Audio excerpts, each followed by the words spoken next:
Ele voltou para casa mais cedo e encontrou o filho cadeirante jogado no chão, tremendo e coberto de terra. Diante da criança indefesa, a madrasta apenas observava, fria, como se dor fosse castigo merecido. A cena desmontou o teatro de perfeição e revelou a crueldade que o luxo escondia. The pristine lawns of Westbrook Manor glistened under the afternoon sun.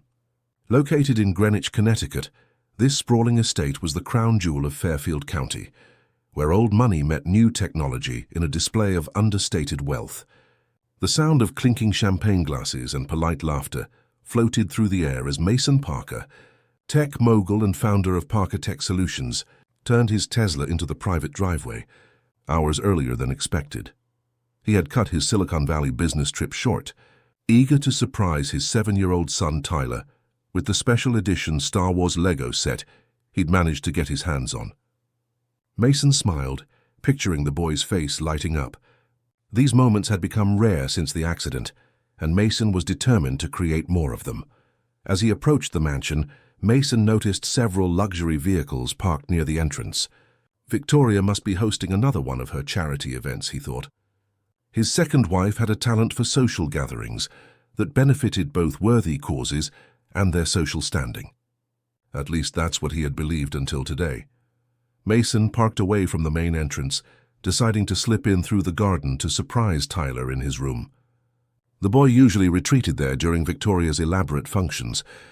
As he rounded the corner of the immaculately landscaped garden, the gift bag dangling from his fingers, Mason heard something that made his blood run cold, a child's desperate plea.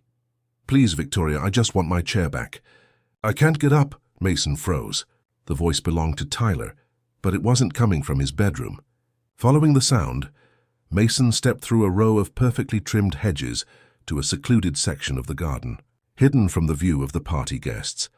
The scene that unfolded before him would be forever seared into his memory.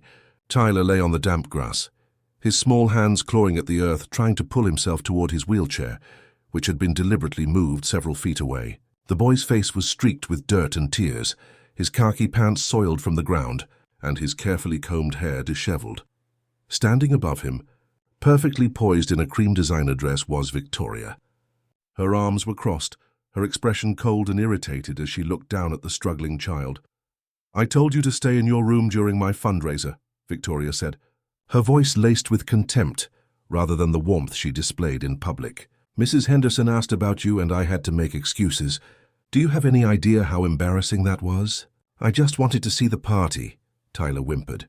"Please, my arms hurt." "I can't reach my chair." Victoria glanced at the wheelchair with calculated indifference. "Maybe next time you'll listen when I tell you something." "This is my event, Tyler. You know the rules." The gift bag slipped from Mason's fingers, landing with a soft thud on the manicured lawn. In that instant, the perfect life he thought he had crafted after Emily's passing crumbled like a house of cards. The devoted stepmother, the supportive wife, the woman who had seemed so understanding of his grief and Tyler's trauma, it had all been a carefully constructed facade. What the hell is going on here? Mason's voice cut through the air like thunder. Victoria spun around, her eyes widening with shock. The mask of cruelty she had worn seconds before instantly transformed into one of concern. "Mason, you're home early," she gasped, quickly moving toward Tyler. "I was just helping Tyler practice his upper body strength exercises. Dr. Matthews said it's important to build his arm muscles." But Mason had seen enough. He rushed past Victoria, shoving her aside as he reached his son. Tyler's arms immediately wrapped around his father's neck, his small body trembling with relief. "Dad," the boy whispered, burying his face in Mason's shoulder. "You came back." "I'm here, buddy." "I'm right here," Mason murmured, carefully lifting Tyler into his arms. The boy was lighter than he remembered, another realization that pierced his heart. Had he been so absorbed in his company that he'd failed to notice his son wasting away under his own roof? Victoria hovered nearby, her perfectly manicured hands fidgeting with her diamond bracelet. "Mason, you're misunderstanding the situation. Tyler needs to learn independence," Dr. Matthews suggested. "Stop lying." Mason's voice was deadly quiet. "I heard everything. I saw everything." A commotion from the main garden interrupted them as Margaret, the housekeeper who had been with the family since before Tyler was born, appeared with a tray of refreshments. The older woman froze at the scene before her, the tray nearly slipping from her hands.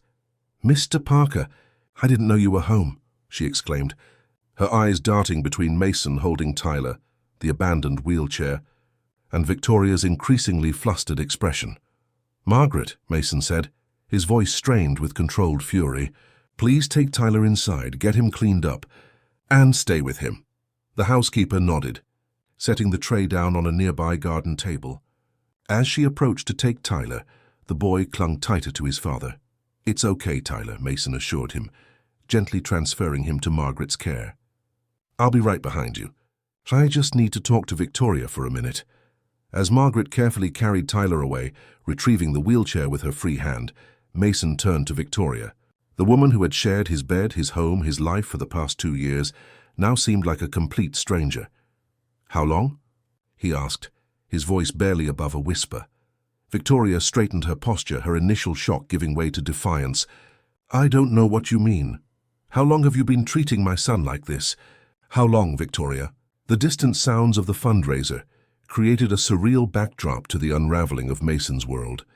Somewhere behind those walls, people were sipping champagne in honor of a children's hospital charity that Victoria had organized with such apparent passion.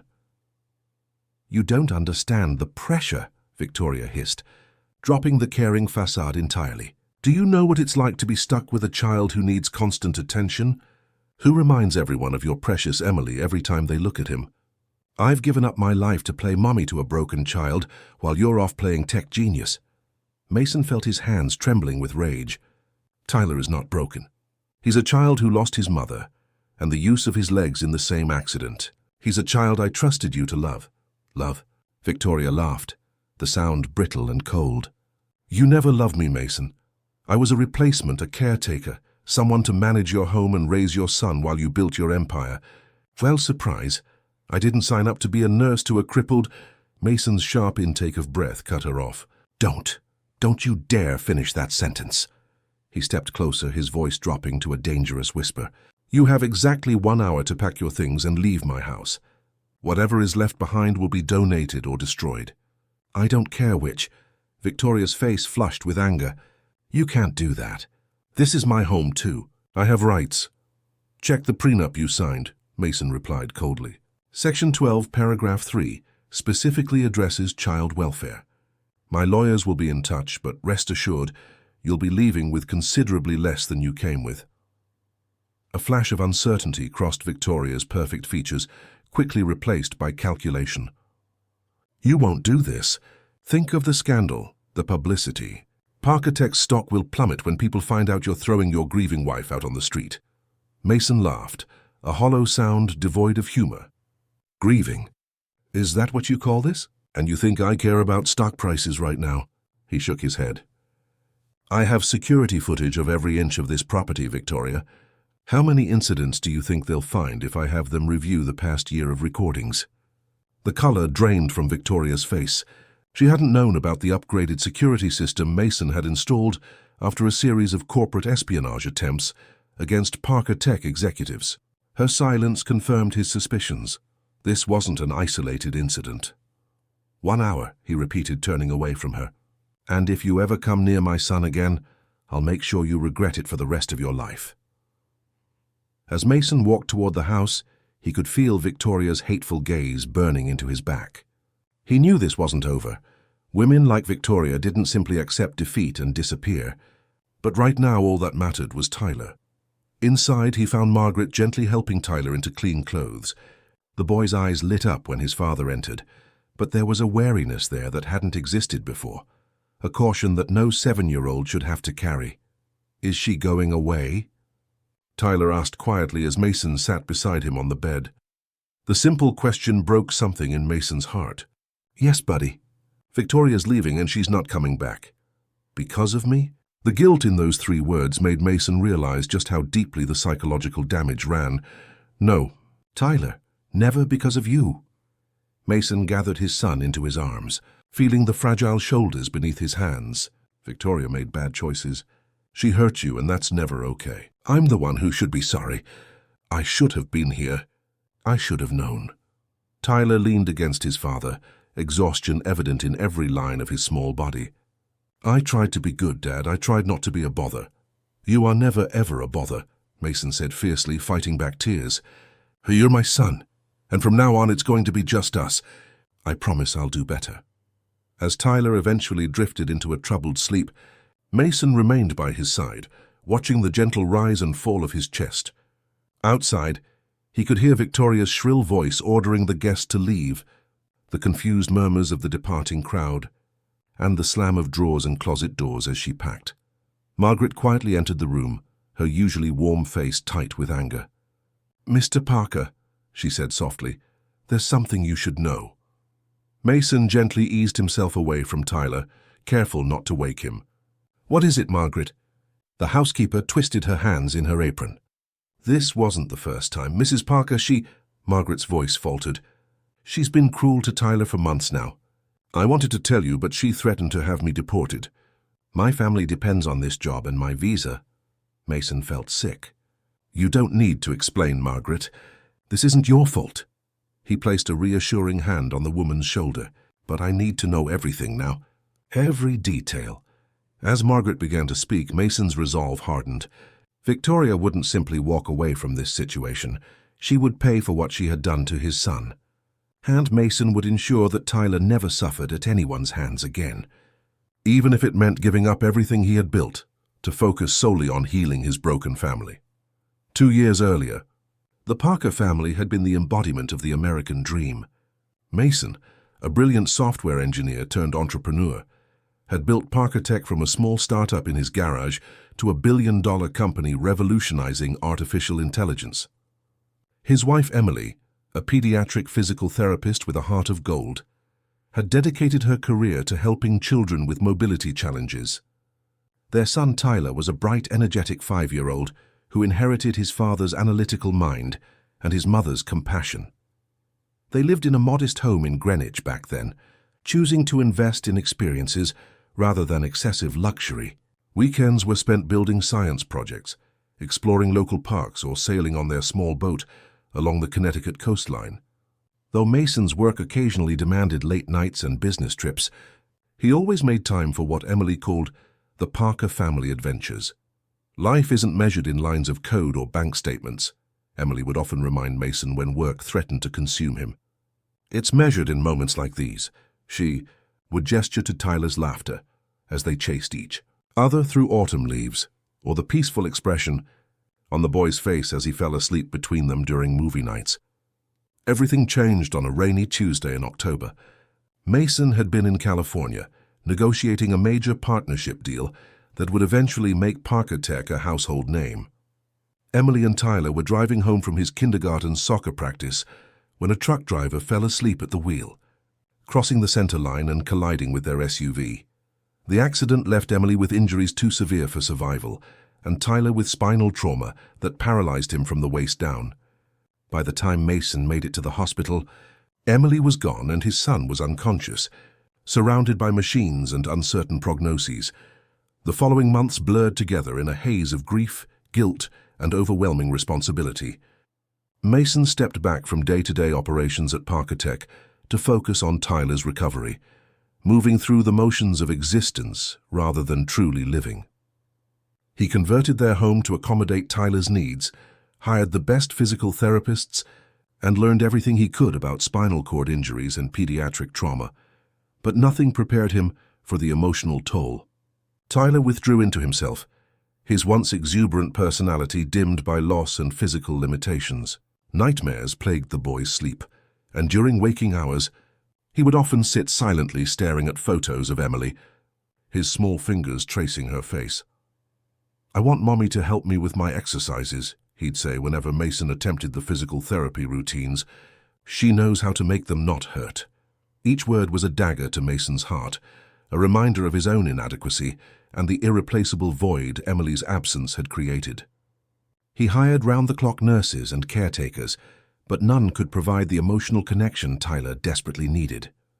Mason found himself drowning in a sea of parental incompetence, uncertain how to reach his son through the fog of their shared grief. 6 months after the accident, Victoria Chambers entered their lives like a lifeline thrown to drowning survivors. She had been hired as an event coordinator for a Parker Tech charity gala benefiting spinal cord research. Elegant, efficient, and seemingly compassionate, Victoria took one look at the disheveled widower, struggling to balance his company and his son's care, and stepped seamlessly into the role of savior. "You're burning yourself out," she told Mason one evening, after finding him asleep over medical journals in his home office. "Tyler needs stability, not a father who's stretched so thin he might snap." Victoria began by organizing Mason's chaotic household, creating schedules that allowed him to be present for Tyler's important moments, while still maintaining his necessary business commitments. She hired more appropriate staff, found specialists with innovative approaches to Tyler's therapy, and somehow managed to coax small smiles from the withdrawn child.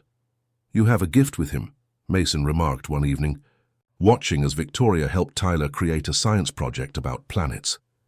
It was the first time he'd seen his son engaged in something that wasn't medical or therapy-related in months. Victoria smiled, her blue eyes reflecting genuine warmth, or what Mason believed was genuine at the time. "He's a special boy who's been through too much. He deserves people who see his potential, not just his limitations." The transition from professional relationship to personal one happened gradually. Victoria began staying for dinner, then weekend outings, creating the semblance of normalcy that both Mason and Tyler craved. When she suggested moving into the guest house to be more available for Tyler's night terrors, Mason didn't object.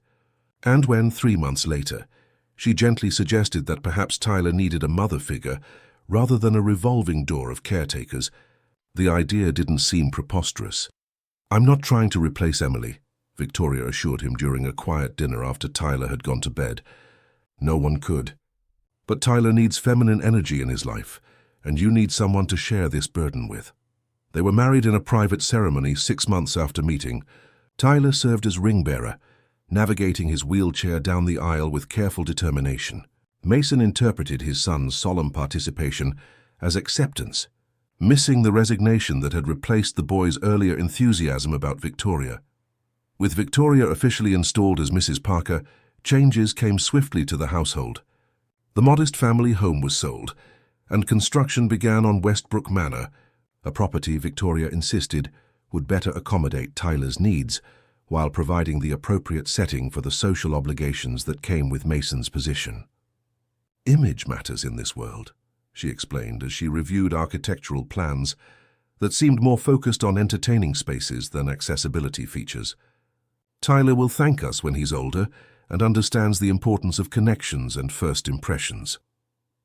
As Parker Tech continued its meteoric rise, Mason found himself increasingly pulled back into the corporate world. Victoria encouraged this, assuring him that she had Tyler's care well in hand, and that his business success was ultimately for their son's benefit. Margaret, their longtime housekeeper who had moved with them to the new estate, occasionally attempted to raise concerns about Tyler's diminishing spirits, but Victoria was always quick to dismiss them. "Children with trauma often have adjustment periods," she would explain smoothly, usually within Tyler's hearing. "The doctors say we shouldn't coddle him. It only reinforces dependent behaviors. Margaret means well, but she doesn't understand the psychological aspects." In truth, Mason was partly relieved to retreat into work. The corporate world offered clear problems with definable solutions, unlike the murky waters of parenting a traumatized child. Each time he returned home from business trips, Tyler seemed slightly more withdrawn. But Victoria always had plausible explanations. A difficult therapy session, a medication adjustment, or simply a bad day that many children with disabilities experienced. "You can't expect linear progress," she would say, placing a comforting hand on Mason's arm. "The specialist says these setbacks are normal." If Mason noticed that these specialists Victoria cited were rarely present for his own questions, he didn't dwell on it. If Tyler's original medical team had been gradually replaced with professionals of Victoria's choosing, he told himself it was for greater convenience and better care. If his son's eyes no longer lit up when Victoria entered the room, he attributed it to the complexity of blended families and the ongoing process of grief.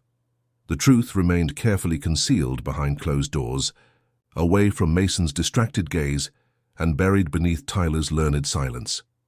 What Mason didn't see were the silent meals Tyler ate alone while Victoria dined with friends. He didn't witness the accidents where Tyler was left stranded without his wheelchair as punishment for minor infractions like speaking too loudly during Victoria's phone calls or asking for his father when he was working. He wasn't present when Victoria systematically isolated Tyler from the household staff, who showed him genuine affection, threatening their employment if they became too attached to the boy. Most crucially, Mason never saw the calculated transitions between Victoria's true nature and the loving stepmother persona she adopted whenever he was present or likely to walk in. She maintained impeccable timing, transforming from cruel guardian to devoted caretaker in the seconds between hearing Mason's car in the driveway and his key in the door. Tyler had learned early in Victoria's reign not to complain to his father. His first attempts had been met with Victoria's smooth explanations about a child's tendency to exaggerate or misunderstand adult intentions. When Mason had gently questioned Victoria, rather than immediately believing his son, something broke in Tyler's trust. The subsequent lessons Victoria delivered when they were alone again ensured his continued silence. "Your father works so hard for you," she would tell him, her voice soft but edged with threat. "Every time you make up stories about me, it breaks his heart and distracts him from important work. Is that what you want? To hurt your daddy even more after he's already lost your mom?" For a 7-year-old already carrying the weight of survivor's guilt, these manipulations were devastatingly effective. Tyler retreated further into himself, creating an inner world where his mother still lived and where he could walk, run, and play like before. He spoke less, ate less, and participated in therapy sessions with mechanical compliance rather than hope for improvement. Margaret watched this transformation with growing alarm. As the one staff member who had known the family before the accident, before Victoria, she recognized the systematic destruction of Tyler's spirit. But her precarious immigration status, which Victoria had discovered and exploited, kept her silent until that fateful day when Mason came home early and saw with his own eyes what had been happening under his roof. Now, as Mason sat beside his sleeping son, listening to Margaret's trembling recitation of Victoria's cruelties, the weight of his failure crushed him. He had one job, to protect his child, and he had not only failed but actively enabled the person causing harm. "I'll need to record your statement," he told Margaret quietly, careful not to disturb Tyler. "And I'll have my lawyers address your immigration concerns immediately. You've been part of this family longer than—" He couldn't bring himself to say Victoria's name. "Your family, Margaret. I should have listened to you sooner." Downstairs, the sounds of Victoria's hasty departure continued, punctuated by the occasional crash of something being thrown in anger. Mason knew that Tyler's healing and his own redemption would only begin once she was truly gone from their lives. What he didn't yet realize was how desperately Victoria would fight to maintain her grip on the wealth and status she'd schemed so methodically to obtain. Victoria's departure from Westbrook Manor was anything but quiet. As the remaining guests from her charity event witnessed her being escorted off the property by security, rumors spread through Greenwich's elite circles like wildfire.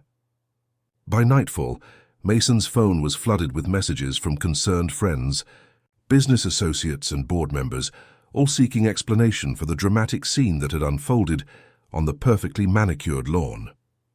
Mason ignored them all, focusing entirely on Tyler. He spent the night in his son's room, sleeping in an uncomfortable armchair beside the bed, unwilling to leave the boy alone even for a moment. When Tyler woke screaming from nightmares, Mason was there immediately, holding him close and whispering reassurances until the trembling subsided.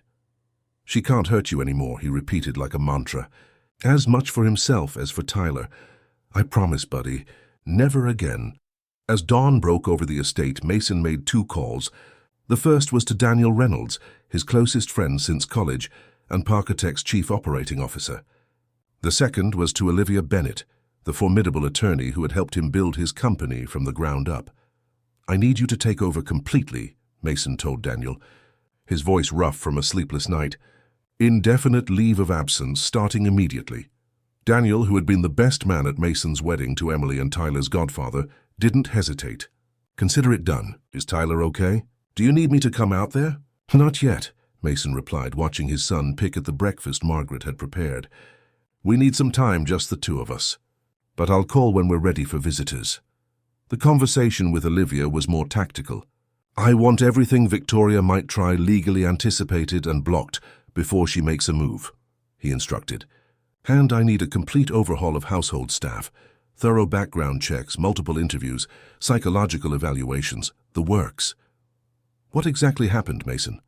Olivia asked, her usually crisp voice softened with concern. Mason closed his eyes, the image of Tyler sprawled helplessly on the ground, still raw in his mind. She hurt my son, Liv, repeatedly, while I was too blind or too busy to see it. The silence on the other end was heavy with understanding. Olivia had lost her own sister to domestic violence years earlier. It was why she'd specialized in family law before Mason convinced her to join. Parker Tech's legal team. I'll be there in an hour, she said finally. And Mason? This isn't your fault. But it was his fault. Every moment of neglect, every business trip that could have been postponed, every time he'd chosen to believe Victoria's smooth explanations over Tyler's withdrawn behavior, the guilt was crushing. As he helped Tyler with his morning routine, tasks that Victoria had delegated to hired nurses despite Tyler's clear discomfort with strangers assisting him, Mason catalogued each mistake he'd made since Emily's passing. Dad? Tyler's voice pulled him from his spiral of self-recrimination. Are you mad at me? Mason blinked back tears, focusing on his son's solemn face. Mad at you? Why would I be mad at you, buddy? Tyler fidgeted with the hem of his shirt, eyes downcast. Because Victoria left. She said you married her because I needed a mum, and now she's gone because I wasn't good enough. The raw hurt in those words nearly brought Mason to his knees. He carefully sat on the edge of the bathtub, bringing himself to eye level with Tyler in his wheelchair. Tyler James Parker, look at me, he said gently, waiting until his son's eyes reluctantly met his. Victoria left because she was cruel to you, and that is never ever okay. It had nothing to do with you not being good enough. You are perfect exactly as you are. Doubt clouded Tyler's expression. But she said, she lied, Mason interrupted firmly, about a lot of things, and I made a huge mistake believing her instead of paying attention to what was really happening. That's on me, not you. Never you. A tentative hope flickered in Tyler's eyes, but Mason could see how deeply Victoria's psychological manipulation had wounded his son. This wouldn't be fixed with a single conversation, or even a dozen. It would take time, consistency, and professional help to undo the damage. By the time Olivia arrived, Mason had formulated a plan.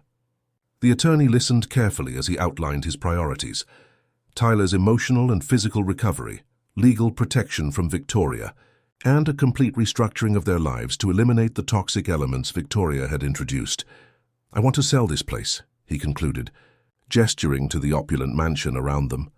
It was Victoria's idea, every inch of it designed to impress other people. I want to go back to basics, something like our old house where Tyler was happy. Olivia made notes on her tablet, her expression carefully neutral. All doable, but it will take time. Victoria will fight the divorce, especially with the prenup provisions about child welfare. She'll claim you're slandering her, that you're the one who neglected Tyler while she provided care. Let her try. Mason's jaw tightened. I have Margaret's testimony, and I've already retrieved security footage showing multiple incidents. He'd spent the early morning hours reviewing recordings from the estate's comprehensive security system, each new discovery fueling his determination to protect Tyler from further harm. Good, Olivia nodded approvingly. What about Tyler's medical team? Are they people Victoria selected? Mason's stomach twisted with fresh guilt. Most of them. She gradually replaced Emily's colleagues with people she claimed were more advanced in their methods. We'll need to vet them all, Olivia made another note, and get independent evaluations of Tyler's current condition. The conversation was interrupted by Margaret, who appeared at the study door with Tyler beside her. Mr. Parker, the young man was hoping to show you something, she said with an encouraging smile toward Tyler. Tyler wheeled himself forward hesitantly. In his lap was a weathered sketchbook, Emily's art journal that Mason hadn't seen since before the accident. Tyler had been clutching a page torn from it, covered in colorful drawings of planets and stars. I found it under my mattress, Tyler explained quietly. Victoria took it away before, but Margaret helped me hide this page. Mason knelt beside the wheelchair, examining the drawing that Emily had created for one of Tyler's preschool science projects. You kept this all this time? Tyler nodded, his fingers tracing the constellations Emily had sketched. When I look at it, I remember how Mom and I used to watch stars from the deck of our old house. Victoria said I wasn't allowed to talk about Mom or the old house anymore. A fresh wave of anger surged through Mason, but he kept his expression gentle for Tyler's sake. You can talk about Mom whenever you want, buddy. And about our old house, and anything else that makes you happy. For the first time since Mason had returned home, a genuine smile tugged at Tyler's lips. Could we maybe look at stars again sometime? Like before. Absolutely, Mason promised, embracing his son carefully. Over Tyler's shoulder, he exchanged a glance with Olivia, who nodded in understanding. This moment of connection was precisely what they were fighting to preserve. The following days established new rhythms in the Parker household. Mason cancelled all business obligations indefinitely, despite the board's concerns about the company's direction without him. Daniel stepped up admirably, keeping Mason informed of essential developments, but respecting his need to focus on Tyler. Mason also began interviewing new medical specialists, this time accompanied by Dr. Sarah Chen, Emily's former colleague and close friend, who had initially treated Tyler after the accident. Victoria had dismissed Sarah early in her takeover, claiming the doctor's emotional connection to the family clouded her professional judgment. I was worried about him, Sarah admitted during her first visit back to examine Tyler. I tried reaching out several times, but Victoria always intercepted my calls. Eventually, the messages from your office made it clear my services weren't welcome. The thorough evaluation Sarah conducted revealed what Mason had feared. Tyler's physical therapy had been inconsistent and sometimes counterproductive under Victoria's selected specialists. Some of the boy's regression wasn't due to the severity of his injuries, but to inadequate care disguised as cutting-edge treatment. The good news is, it's not too late, Sarah assured Mason after reviewing Tyler's latest scans. With the right therapy program, Tyler could regain significantly more function than he currently has. His spinal cord wasn't completely severed. There's real potential here that hasn't been properly addressed. Hope, a sensation Mason had almost forgotten, bloomed in his chest. You hear that, Tyler? Dr. Chen thinks you might be able to improve a lot more with new exercises. Tyler glanced between his father and the doctor, caution evident in his expression. Will they hurt? The last doctor said it had to hurt to work. Sarah's face darkened momentarily before she composed herself, kneeling to Tyler's level. Some exercises might be challenging, but they should never cause real pain. That's not how good physical therapy works. As Sarah outlined a new treatment plan, Mason made silent promises to his son. No more absent parenting, no more trusting others to make decisions about Tyler's welfare, no more putting business before family. Every decision from now on would prioritize Tyler's well-being and happiness. The first test of this commitment came sooner than expected. 3 days after Victoria's departure, Mason received a call from Wesley Montgomery, Parker Tech's largest investor and a key board member. I need you back in the office. Mason, Montgomery stated without preamble. The Singapore deal is falling apart and only you can salvage it. 3 days tops. In the past, Mason would have immediately packed his bags, trusting that Tyler would be fine in capable hands, and now he didn't hesitate in his response. I'm sorry, Wesley, but I'm unavailable. Daniel has full authority to renegotiate or even walk away if necessary. This is about Victoria, isn't it? Montgomery pressed.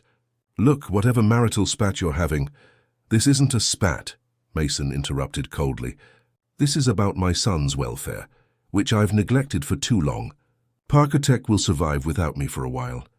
Tyler needs me here.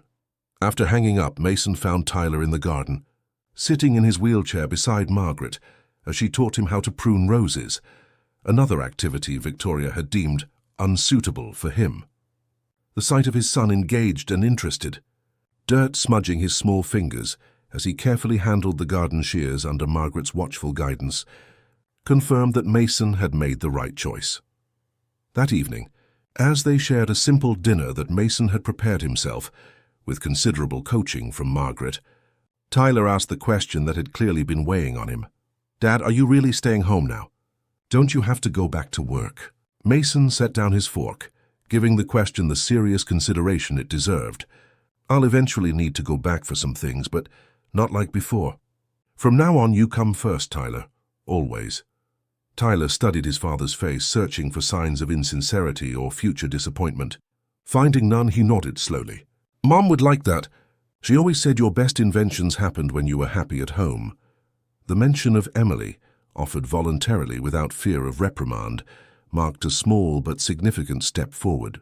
That night, Mason moved Tyler's bedroom furniture onto the enclosed patio that overlooked the garden, creating an impromptu stargazing spot reminiscent of their old home's deck. They fell asleep counting constellations. Tyler nestled securely against his father's side for the first time in years. What Mason didn't know as he drifted off beside his son was that across town, Victoria was already setting her revenge in motion. The facade of perfect stepmother might have crumbled, but her mask of victim was being carefully constructed with the help of Maxwell Richards, Parker Tech's most aggressive competitor and a man with a personal vendetta against Mason Parker.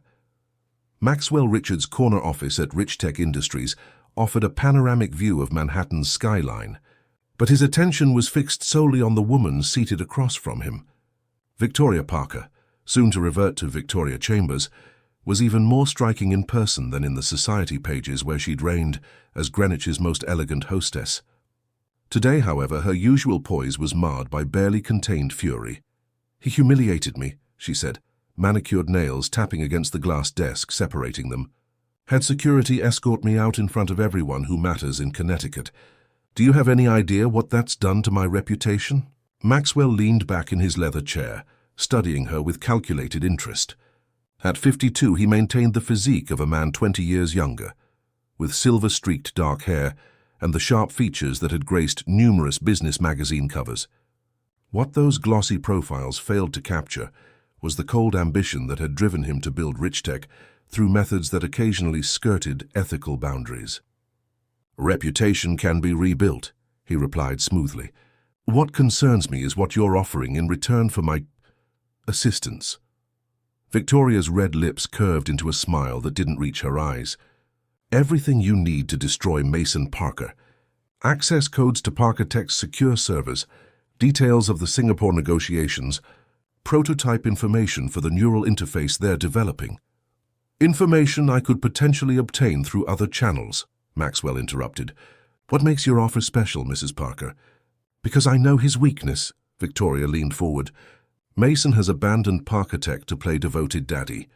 He's emotional, distracted, and making decisions based on guilt rather than business sense. The board is already restless. With the right pressure applied at the right points, everything he's built will crumble. Maxwell's interest visibly sharpened. 5 years earlier, Mason Parker had walked away from a partnership with Rich Tech that would have merged their companies, choosing instead to develop the revolutionary AI algorithm that had catapulted Parker Tech beyond Rich Tech's reach. The betrayal still rankled. Tell me about the boy, he said abruptly. Tyler, isn't it? Victoria's expression hardened. The crippled brat who ruined everything? Mason worships the ground he rolls on. Now that he's decided I was mistreating his precious son, he'll do anything to compensate, including neglecting the company he spent a decade building. Maxwell raised an eyebrow at her venom but didn't comment. Instead, he pressed a button on his desk phone. Janet, have legal bring up the confidentiality agreement and ask Jeff from security to join us. He turned back to Victoria. If we're going to do this, we'll do it properly. You'll sign an NDA, and then you'll tell my head of cybersecurity exactly how to access Parker Tech systems. Victoria hesitated only briefly before nodding. I want financial compensation as well. Mason's prenup will leave me with barely enough to maintain appearances for 6 months. You'll be well compensated if your information proves valuable, Maxwell agreed. But make no mistake, Mrs. Parker, if you're playing both sides or if your intel is outdated, our arrangement ends immediately, and I'll personally ensure Greenwich society knows exactly who betrayed their golden boy's confidence. Back in Connecticut, Mason was experiencing his first full week as Tyler's primary caregiver. After years of delegating the daily routines to others, he was learning the intricate choreography of medications, therapy exercises, school lessons, and emotional support that his son required. The learning curve was steep and humbling. Mason, who could write complex algorithms in his sleep and negotiate multi-billion-dollar deals without breaking a sweat, found himself flummoxed by the proper technique for helping Tyler shower without triggering embarrassment. The exact temperature that made protein shakes palatable to a 7-year-old, and the delicate balance between encouraging independence and providing necessary support. "You're trying too hard," Margaret observed gently after witnessing Mason's third failed attempt to help Tyler transfer from his wheelchair to the specialized therapy mat. "He knows what works for his body. Let him guide you." The simple advice transformed their approach. When Mason began following Tyler's lead, rather than imposing his own solutions, both their frustration levels decreased dramatically. Small victories accumulated.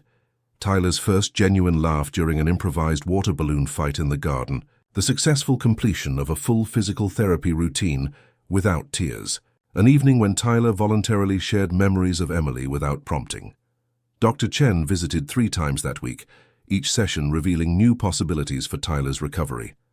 "His upper body strength has been neglected," she explained to Mason after their latest evaluation, "and there's neurological response in his right leg that suggests potential for partial weight-bearing with the right support system." Hope, so long absent from the Parker household, began to take tentative root. Mason converted the mansion's formal dining room into a therapy space, installing specialized equipment that allowed Tyler to work on strengthening exercises throughout the day, rather than only during scheduled sessions. The rigid routine Victoria had imposed gave way to a more organic schedule that prioritized Tyler's energy levels and interests. One morning, while helping Tyler stretch, Mason's phone buzzed with a text from Daniel. "Security breach detected in R&D servers. Need to discuss ASAP." Mason glanced at Tyler, who was concentrating on reaching for his toes, and made a quick decision. "Hey, buddy, mind if I take a quick call while you finish this set? I'll be right over there by the window." Tyler nodded, determination etched on his small face. "I'm going to try for 20 seconds of stretch this time." "That's awesome, Ty," Mason said, giving his son's shoulder a gentle squeeze before stepping away to call Daniel. "What happened?" he asked without preamble when Daniel answered. "Someone accessed the Prometheus project files using your credentials," Daniel explained, referring to Parker Tech's most classified neural interface prototype. "Security caught it because the access came from an IP address in New York City, not Greenwich." Mason frowned. "I haven't logged into those servers in weeks." "Exactly. We've locked down the system and changed all your passwords, but we need to know if your devices are compromised or if someone else might have your login information." A cold realization washed over Mason. Victoria, she watched me work from home often enough. Checked the timestamps against when she left the house. After hanging up with promises to implement additional security measures, Mason turned back to find Tyler watching him with an unsettlingly adult expression of concern. "Is something wrong at work, Dad?" Mason hesitated, torn between protecting Tyler from adult concerns and maintaining the honesty he'd promised. "There might be," he admitted finally. "But Daniel's handling it." Tyler nodded seriously. "Victoria used to watch you type your passwords. She said it was because she needed to help manage your schedule. But she took pictures with her phone when you weren't looking." The simple observation confirmed Mason's suspicions, while raising new concerns about what else Victoria might have accessed. He made a mental note to have Daniel conduct a full security audit, then deliberately lightened his tone. "Thanks for telling me, Ty. That's really helpful. Now how about we take a break from exercises and head outside?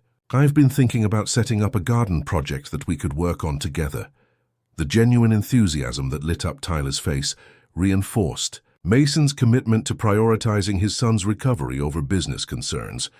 Whatever Victoria was planning with his stolen credentials, Parker Tech's security team could handle it. Tyler's emotional security was his primary focus now. Unknown to Mason, the security breach was merely the opening gambit in Victoria and Maxwell's campaign. 3 days after their initial meeting, Victoria sat across from Eliza Howard, host of Greenwich Confidential, the region's most influential lifestyle podcast. I'm so grateful you agreed to hear my side, Victoria said, dabbing carefully at her eyes with a monogrammed handkerchief. These past weeks have been unbearable. Eliza leaned forward, recorder prominently displayed on the coffee table between them. At 45, she had built her reputation on exposing the scandals and secrets of Connecticut's elite, always managing to skirt the edge of libel while delivering content that kept her wealthy listeners enthralled. Let's be clear about what we're discussing, Eliza said, her professional smile never wavering. You're alleging that Mason Parker, CEO of Parker Tech and one of Forbes's most admired business leaders, emotionally abused you and is now using his son's disability as cover to smear your name. Victoria nodded, her expression a perfect blend of dignity and suffering. Mason's brilliance comes with a dark side. His perfectionism, his obsession with control. At work, people call him visionary. At home, those same traits made him increasingly cruel, and you stayed because of Tyler. That poor child has lost so much already, Victoria's voice caught convincingly. After his mother's accident, Mason became even more distant, leaving Tyler's care entirely to others while he buried himself in work. I was the only stability in Tyler's life. When I tried to encourage Mason to be more present as a father, he became resentful. Eliza made a note, her journalistic instincts sensing a narrative too perfectly crafted. Sources say you were seen physically separating Tyler from his wheelchair during your last charity event. Victoria's expression shifted to practiced indignation. That's a gross mischaracterization of what happened. Tyler's physical therapist had implemented a new strengthening regimen that involved controlled distance exercises. Mason walked in during one of these sessions and completely misunderstood what he was seeing. And the household staff who reportedly witnessed other incidents. Margaret has been with the family since before Emily's passing. Her loyalty is to Mason and Tyler, not the truth. Victoria leaned closer, lowering her voice conspiratorially. What no one is discussing is Mason's increasing paranoia and erratic behavior. He's installed surveillance throughout the house, monitors everyone's movements, and has become obsessed with conspiracy theories about corporate espionage. The interview continued for another hour, with Victoria presenting herself as a devoted stepmother, wrongfully cast aside by an unstable tech genius who was using his wealth and influence to silence her. By the time Eliza left, she had enough material for a sensational episode, though whether she would present it as Victoria hoped remained to be seen. Across town, Maxwell Richards was meeting with Wesley Montgomery, the Parker Tech board member, who had attempted to summon Mason back to work. The two men were ostensibly discussing a charity golf tournament, but their conversation quickly turned to business as they settled into the private dining room at the Greenwich Country Club. Mason's always been stubborn, Montgomery complained, signaling for another scotch. But this complete abandonment of responsibility is unprecedented. The Singapore deal is hanging by a thread. Our stock has dipped 3 points since he announced his leave of absence. And now there's this security breach to deal with. Maxwell maintained a carefully neutral expression. Fatherhood changes priorities. Perhaps Mason's decided Parker Tech isn't his legacy after all. Montgomery snorted. Parker Tech is his life's work. He'll come to his senses once this domestic drama settles down. And if he doesn't? Maxwell asked, watching Montgomery's reaction closely. The neural interface prototype alone is worth billions. If leadership remains unstable, shareholders will get nervous. The implication hung in the air between them. Montgomery studied his companion through narrowed eyes. What exactly are you suggesting, Max? Nothing specific, Maxwell replied smoothly. Just noting that Parker Tech's current situation creates opportunities for partnerships, for strategic investments, perhaps even for new leadership. The seed planted, Maxwell steered the conversation back to safer ground. But the calculation in Montgomery's expression suggested the message had been received. Phase 1 of Victoria's revenge was proceeding exactly as planned. Back at Westbrook Manor, Mason remained blissfully unaware of these machinations. He and Tyler had spent the afternoon adapting one of Emily's old vegetable garden plans for a raised bed that would be accessible from Tyler's wheelchair. The simple activity had prompted Tyler to share more memories of his mother, each recollection easier than the last. Mom used to say tomatoes needed to be sung to, Tyler recalled, smiling as he helped Mason measure the lumber for their project. She made up silly songs about each vegetable. I remember, Mason chuckled. Her eggplant opera was particularly creative. These moments of connection were healing for both of them. With each passing day, Tyler grew more confident, more willing to express his needs and feelings. The nightmares decreased in frequency, and the shadows under his eyes gradually faded. But as Tyler flourished, Parker Tech faltered. Daniel's daily updates grew increasingly concerning. The Singapore negotiations had stalled completely. A scheduled product launch was delayed due to unexpected technical issues. Rumors of instability at the top were affecting employee morale. Mason listened to these reports with divided attention, one ear always attuned to Tyler's needs in the next room. He trusted Daniel implicitly, but couldn't summon the same passion for corporate challenges that had once consumed him. When Dr. Chen suggested a specialized therapy program in Boston that might accelerate Tyler's progress, Mason didn't hesitate to prioritize the opportunity, even though it meant missing an emergency board meeting. "You're the CEO," Montgomery reminded him sharply during a tense phone call. "Your obligation is to this company and its shareholders." "My obligation is to my son," Mason replied, watching through the window as Tyler proudly showed Margaret how he could now pull himself up to standing position using parallel bars. "Parker Tech has a strong leadership team that can function without me for a few weeks." "Weeks? Mason, we're talking about the future of everything you've built." "No," Mason said quietly. "We're talking about one aspect of what I've built. I'm looking at the most important part right now." As he ended the call, Mason was struck by how fundamentally his perspective had shifted. The company that had once been his primary identity now seemed like merely one component of a much more complex and meaningful life. Tyler's progress, both physical and emotional, had become the metric by which he measured success. What Mason didn't realize was that this transformation, while healing the broken bonds with his son, was creating vulnerabilities that Victoria and Maxwell were expertly positioned to exploit. The wheels they had set in motion were accelerating, drawing ever closer to the Parker family's newfound peace. The Boston Children's Hospital Rehabilitation Center stood as a beacon of innovation in pediatric physical therapy. Designed to resemble a colorful playground rather than a medical facility, its halls echoed with children's laughter, mixed with the determined grunts of young patients pushing their physical limits.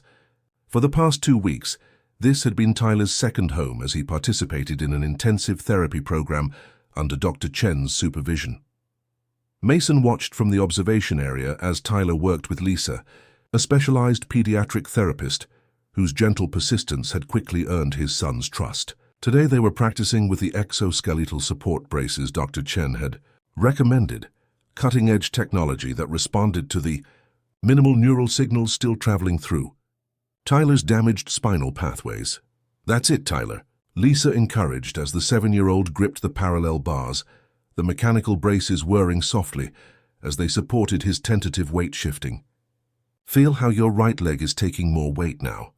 That's all you, controlling the movement." Tyler's face was a study in concentration, sweat beading on his forehead as he focused on the nearly imperceptible muscle contractions that activated the support system. When he successfully took a small assisted step forward, his expression transformed into pure astonishment. Dad, look!" he called out, turning toward the observation window with eyes bright with wonder. "I'm standing up by myself." Mason gave him an enthusiastic thumbs up, his throat too tight with emotion for words. These moments of breakthrough had become more frequent during their stay in Boston, each small victory building Tyler's confidence and determination. The boy who had once believed he would never progress beyond his wheelchair was now eagerly anticipating each therapy session, pushing himself harder each day. Dr. Chen joined Mason in the observation room, her clipboard tucked under one arm as she studied her young patient's progress. "His neural engagement is improving faster than I anticipated," she noted, her professional demeanor softening with genuine pleasure. "The right leg especially is showing significant response." "What does that mean long-term?" Mason asked, unable to tear his gaze from Tyler, who was now attempting a second step with the therapist's guidance. "It's still too early for definitive prognoses," Dr. Chen cautioned.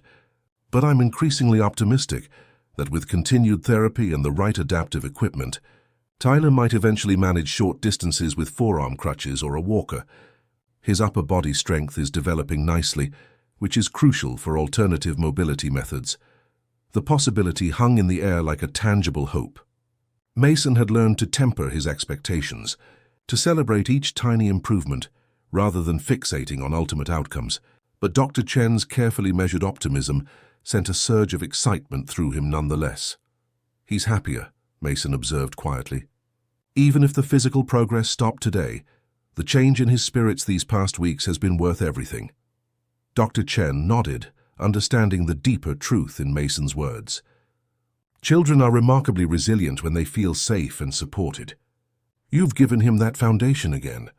The therapist signaled that the session was ending, and Mason moved to help Tyler transition back to his wheelchair. The boy was flushed with exertion, but beaming with pride as he recounted every detail of his experience. "Lisa says maybe next week we can try the outdoor mobility course, if my strength keeps improving," he explained excitedly as they made their way through the hospital corridors toward the exit. "They have different surfaces like gravel and grass and small ramps to practice on." "That sounds awesome, buddy," Mason replied, marveling at the transformation in his son. The withdrawn, fearful child Victoria had cultivated was disappearing, replaced by a boy who once again looked toward the future with anticipation rather than dread. Their rental apartment near the hospital had become a comfortable temporary home, deliberately selected for its accessibility features and proximity to a small park where Tyler could practice navigating various terrains in his wheelchair. Each evening, they settled into a routine of dinner. Mason's cooking skills were improving under Tyler's critical tutelage, homework from the private tutor Olivia had arranged, and video calls with Margaret, who was overseeing the renovation of their former family home, the modest house where Tyler had spent his early years. "The accessible bathroom is nearly complete," Margaret reported during their evening call, "and the contractor finished installing the ramp and widening the doorways today. How's the garden looking?" Tyler asked eagerly. They had decided to recreate Emily's vegetable garden as part of their return to simpler values, with raised beds designed for wheelchair access. Margaret turned her phone camera to show the prepared garden area. "Ready for planting as soon as you get home. I've been starting some seedlings just like your mother used to do." After the call ended, Tyler grew unusually quiet, fidgeting with the edge of his blanket as Mason helped him prepare for bed. "What's on your mind, Ty?" Mason asked, recognizing the signs of his son's internal debate. Tyler hesitated, then looked up with serious eyes. "Is Victoria really gone forever? She always said she'd be the only mom I'd ever have now, and that you needed her to take care of me because you were too busy." The innocent question revealed yet another layer of Victoria's psychological manipulation. Mason sat on the edge of Tyler's bed, choosing his words carefully. "Victoria isn't coming back, and that's a good thing. She wasn't kind to you, and that's never okay, no matter what reasons she gave. And as for me being too busy, that was my mistake, one I won't make again. But what about Parker Tech? Don't you have to go back soon?" Mason recognized the underlying fear, that this period of connection and attention was temporary, that the demands of business would eventually reclaim his focus. "Parker Tech is important," he acknowledged, "but not as important as you. I'll need to check in with the office sometimes, but we're figuring out a new balance that puts you first." Tyler seemed to consider this, his expression still troubled. "Victoria told some of her friends that you only kept me around because you promised Mom, but that I was too much work and not normal enough for you to really want me."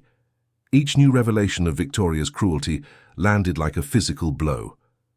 Mason took a deep breath, fighting to maintain composure for Tyler's sake. "That is absolutely not true. You're my son, and I love you more than anything in this world.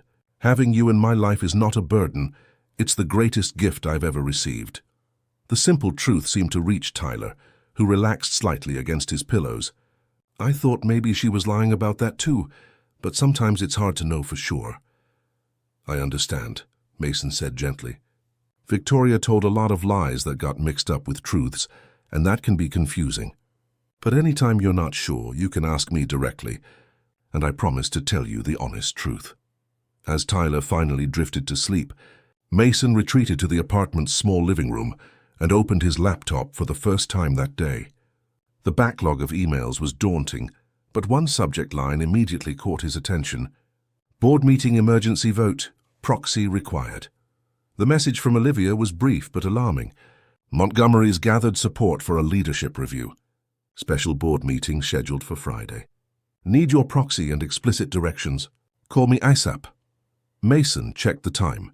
Nearly midnight on the East Coast, which meant it was only 9 p.m. in California, where Olivia was handling another case. He dialed her number, pacing the small living room as he waited for her to answer. "I was about to call you," Olivia said by way of greeting. "Things are moving faster than anticipated."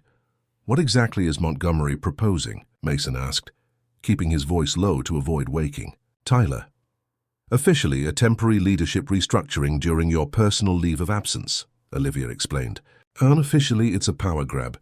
He's convinced several key board members that your focus on Tyler represents abandoned responsibility rather than necessary family care." Mason felt a surge of betrayal. Wesley Montgomery had been one of his earliest investors, someone he had trusted with Parker Tech's vision from its inception. Who's supporting him?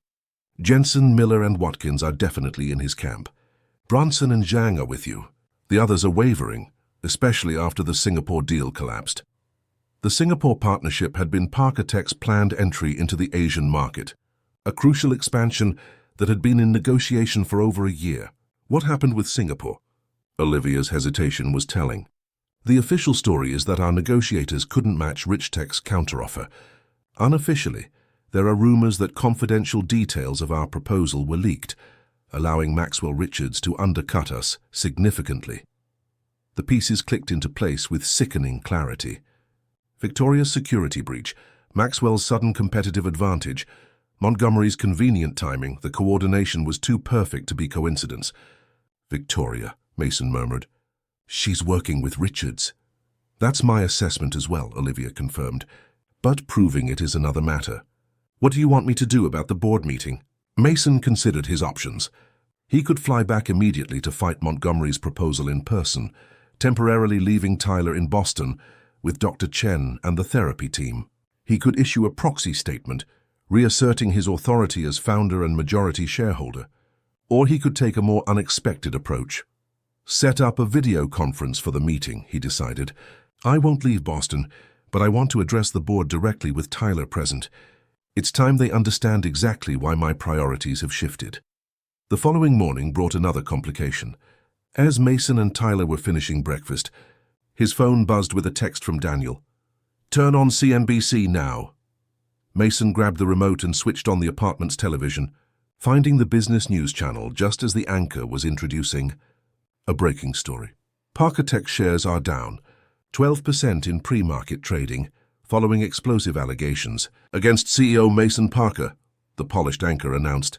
Greenwich socialite Victoria Chambers, Parker's estranged wife, has given an exclusive interview detailing what she describes as disturbing behavior from the tech mogul, including allegations of corporate surveillance, emotional abuse, and using his son's disability as a shield from business responsibilities. The screen cut to a video clip of Victoria, artfully composed in a modest blue dress, her expression a perfect blend of reluctance and conviction. "I didn't want to come forward," she said solemnly, but when Mason began using Tyler's condition to justify erratic business decisions that affect thousands of employees and investors, I felt I had a responsibility to speak up. Mason quickly muted the television as he noticed Tyler watching with wide, confused eyes. "Is Victoria on TV talking about us?" the boy asked hesitantly. "It looks that way," Mason acknowledged, mentally calculating how much Tyler had heard and understood. Sometimes when adults disagree, they don't handle it well. "Victoria is saying things that aren't true because she's upset about having to leave our family." Tyler considered this with surprising maturity. "Is she trying to hurt us again, just in a different way?" "That's very insightful, Ty."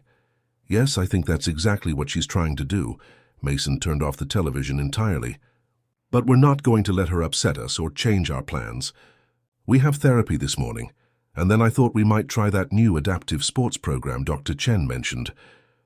While Tyler seemed willing to set aside the disturbing television segment, Mason's mind raced with implications. Victoria's public attack, timed perfectly to impact Parkotech's stock price just before the board's emergency meeting, suggested a level of strategic coordination that likely extended beyond personal revenge. Maxwell Richards' involvement seemed increasingly certain. Between Tyler's therapy sessions, Mason made a flurry of calls. Olivia was already preparing a legal response to Victoria's allegations. Daniel reported that employee morale was suffering, but that the core engineering team remained loyal.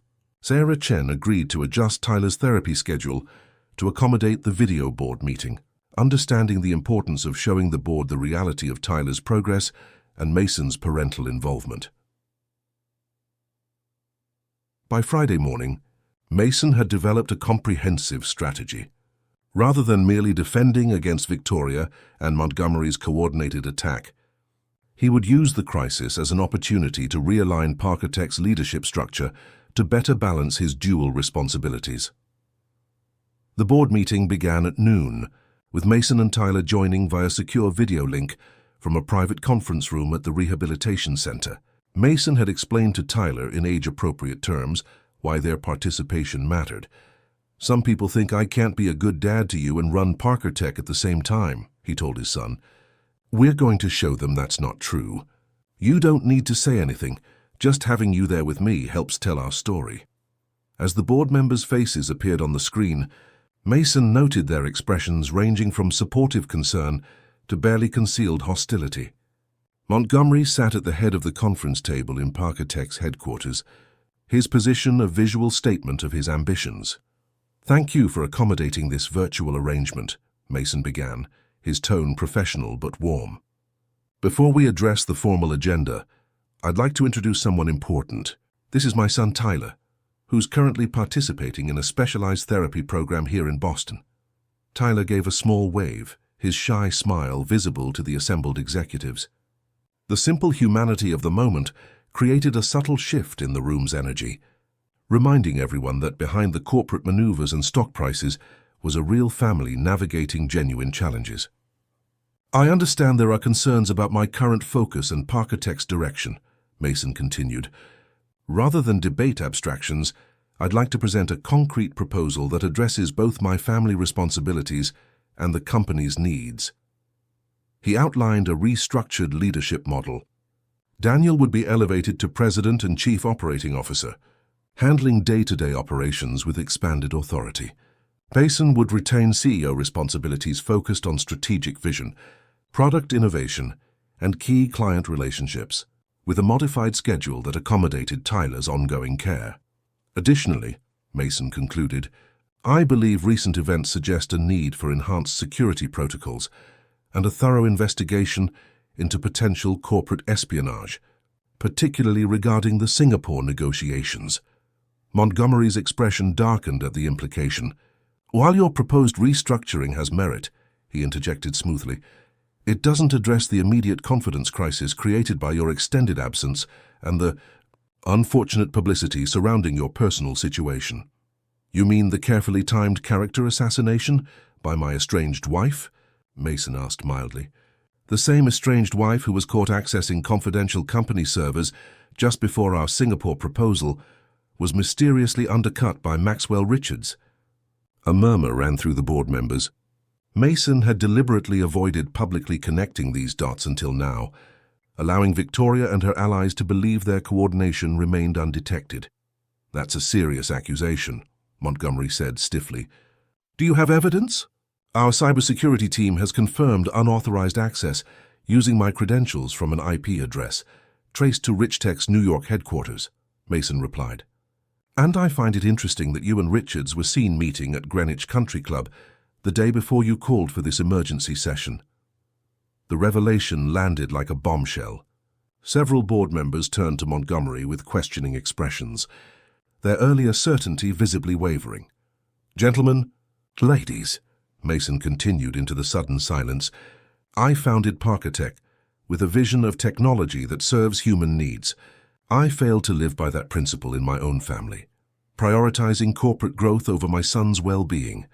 I won't make that mistake again, but neither will I abandon the company we've built together." He gestured to Tyler, who had remained quietly attentive throughout the discussion. My son is showing me every day what courage and perseverance truly mean. The restructuring proposal before you allows me to honor my commitment to him, while fulfilling my responsibilities to Parker Tech. I'm asking for your trust and support as we navigate this transition. The vote that followed was not unanimous, but it was decisive. Mason's restructuring plan was approved, with Montgomery and his two closest allies outmaneuvered by the remaining board members. As the meeting concluded, Mason felt a complex mixture of vindication and lingering concern. The immediate threat to his leadership had been neutralized, but Victoria and Maxwell Richards remained dangerous adversaries with unknown resources at their disposal. Tyler, sensitive as always to his father's emotions, waited until the video call ended before asking, "Did we win, Dad?" Mason smiled, ruffling his son's hair gently. "This round, yes. But the important victory happened weeks ago, when we decided to be a real family again. Everything else is just details." As they left the conference room to return to the therapy center, Mason's phone buzzed with an incoming call from Margaret. "There's someone here you should talk to," she said without preamble. "Robert Wilson, Victoria's former assistant. He says he has information about her plans with Richards, and something about compromising evidence they're planning to release next week." Robert Wilson sat nervously in the kitchen of the Parker family's original home, hands wrapped around a mug of coffee that had long gone cold. At 25, he had the polished appearance of someone who understood the value of presentation in the world of the wealthy. Tailored shirt, expensive watch, meticulously styled hair, but today, that carefully constructed facade was crumbling. His right leg bounced anxiously under the table as he waited for Mason's video call. Margaret stood nearby, her posture protective of the Parker family space, even as she offered the young man another refill. She had spent the past hour renovating Emily's garden while keeping a watchful eye on the unexpected visitor through the kitchen window. When Mason's face appeared on the tablet screen, Margaret had propped up on the kitchen counter. Robert straightened immediately, a reflexive response that spoke volumes about his professional conditioning. "Mr. Parker, thank you for speaking with me," he began, his voice steadier than his still trembling hands. "I understand your skepticism given my association with Victoria. Let's start with why you're here," Mason replied neutrally. His face on the screen revealed little, but the caution in his eyes was evident. Tyler was visible in the background, working with a therapist in the rehabilitation center's colorful gym. Robert took a deep breath. "Victoria is planning to release doctored recordings of you supposedly mistreating Tyler. She and Maxwell Richards have manipulated security footage from your home, editing segments together to create a false narrative that you were the abusive one while she was protecting Tyler." Mason's expression hardened. "That's a serious allegation. How do you know this?" "I helped them do it," Robert admitted, dropping his gaze momentarily before forcing himself to meet Mason's eyes again. "I have a background in video production before I became Victoria's assistant. She specifically hired me for my editing skills, although I didn't realize that was the reason until recently. And you're coming forward now because—" Robert's facade cracked further, revealing genuine distress beneath. "Because I saw the real footage before we manipulated it. I saw what she did to your son." His voice broke slightly. "My younger brother has cerebral palsy. Watching Victoria's treatment of Tyler, even secondhand through security recordings, I couldn't sleep afterward. I can't be part of this anymore." Mason studied Robert silently for a moment, assessing his sincerity. "What exactly are they planning?" "A major media blitz scheduled for Monday morning," Robert explained, visibly relieved to be sharing the information.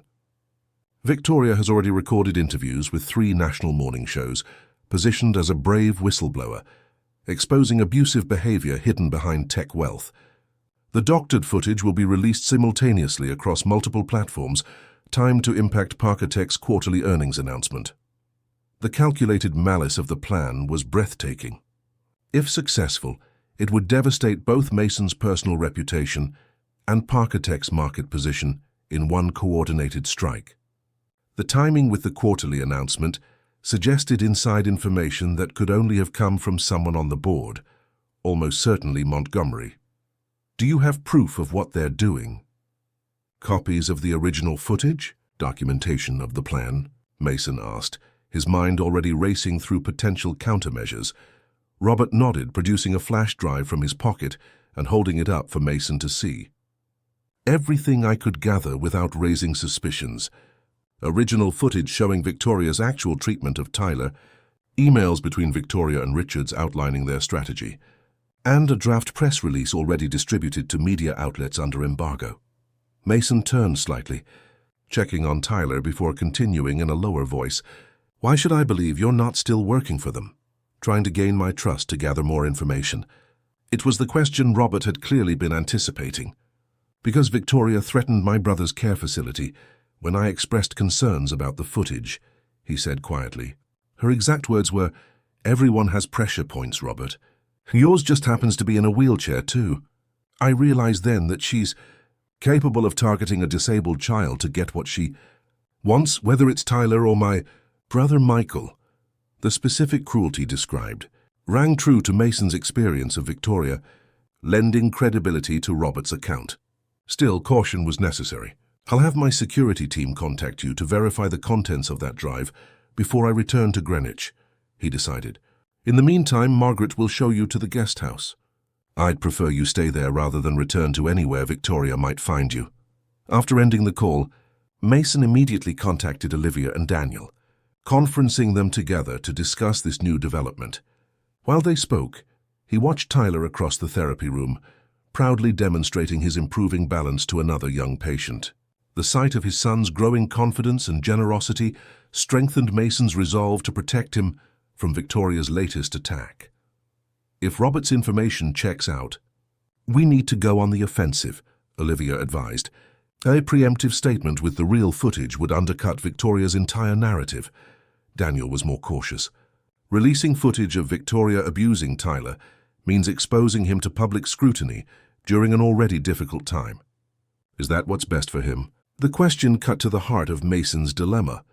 Every protective instinct urged him to shield Tyler from further trauma, yet allowing Victoria's false narrative to spread unchallenged could create a different kind of long-term damage. I need to talk to Tyler about this, Mason decided. He's the one most affected, and I promised not to make decisions about his life without including him. When Tyler's therapy session ended, Mason found a quiet corner of the hospital garden where they could speak privately. Explaining the situation in age-appropriate terms was challenging, but Mason had learned that underestimating Tyler's capacity to process difficult truths only created more confusion later. Victoria and some people who don't like our company are trying to tell lies about us, he explained carefully. They changed some videos to make it look like I was the one who was mean to you, not Victoria. Tyler frowned, processing this information. But that's not what happened. Why would people believe that? Sometimes people believe things that aren't true if they're presented in a convincing way, Mason said. We have the real videos that show what actually happened, but if we share those to prove the truth, it means other people would see how Victoria treated you. That might feel uncomfortable or embarrassing. Tyler was quiet for a long moment, idly running his finger along the wheelchair armrest in the way he did when deep in thought. Would people see me crying? And on the ground when she took my chair away? Some of that, yes, Mason answered honestly. We could blur your face to protect your privacy, but it would still be our family's private moments becoming public. Tyler's next question surprised him. Would it help other kids like me if people saw what Victoria did? The question revealed a compassion and perspective beyond his years, reminiscent of Emily's innate empathy. Mason considered his response carefully. It might help other children in similar situations if adults understand better how this kind of behavior hurts kids. But that's not your responsibility, Tyler. We can find other ways to handle this that don't involve sharing those difficult moments. Tyler nodded, his expression solemn. I think we should show the real videos, he said finally. Victoria said nobody would believe me if I told about the bad things because I'm just a kid and she's a grown-up. But the videos show the truth. The simple wisdom in those words tightened Mason's throat with emotion. Are you sure, buddy? Once those videos are public, we can't take them back. I'm sure, Tyler said with unexpected firmness. And Dad, I want to help tell our story. Not just with the videos, but maybe I could talk to someone too, to explain what it was really like. Mason felt simultaneous pride in his son's courage and heartache that such courage was necessary. "Let me think about that part," he said gently. "Talking to the media would be very different from just releasing the videos. For now, let's focus on getting back home and making sure the truth comes out about the videos." That evening, after Tyler had gone to sleep, Mason received confirmation from his security team that Robert's flash drive contained exactly what he had claimed, and more.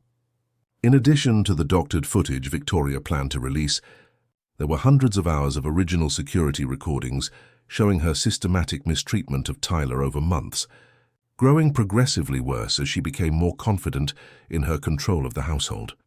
There were also emails between Victoria and Maxwell Richards discussing their Parker problem in explicit terms, including references to Montgomery's involvement in providing internal Parker Tech information. Most damning was a document outlining their coordinated strategy to destroy both Mason's personal reputation and Parker Tech's market position, with the end goal of forcing a distress sale of the company to Rich Tech at a fraction of its value. Armed with this evidence, Mason, Olivia, and Daniel formulated a counter-strategy. Rather than waiting for Victoria's media blitz, they would release a carefully edited compilation of the authentic footage to selected journalists, accompanied by a statement explaining the context and emphasizing their reluctance to make such private matters public. Simultaneously, they would provide evidence of corporate espionage to federal authorities, focusing on the business conspiracy aspects rather than the personal vendetta. The timing would need to be precise, late enough to prevent Victoria from adapting her strategy, but early enough to control the narrative before Monday's planned media assault. "We should be prepared for significant backlash," Olivia warned during their late-night strategy session. Victoria has spent years cultivating her public image in Greenwich society. Some people will defend her regardless of evidence. Mason nodded grimly. "I understand the risks. My priority is protecting Tyler and the company in that order. If my reputation takes a hit in the process, I can live with that." The next morning brought unexpected complications.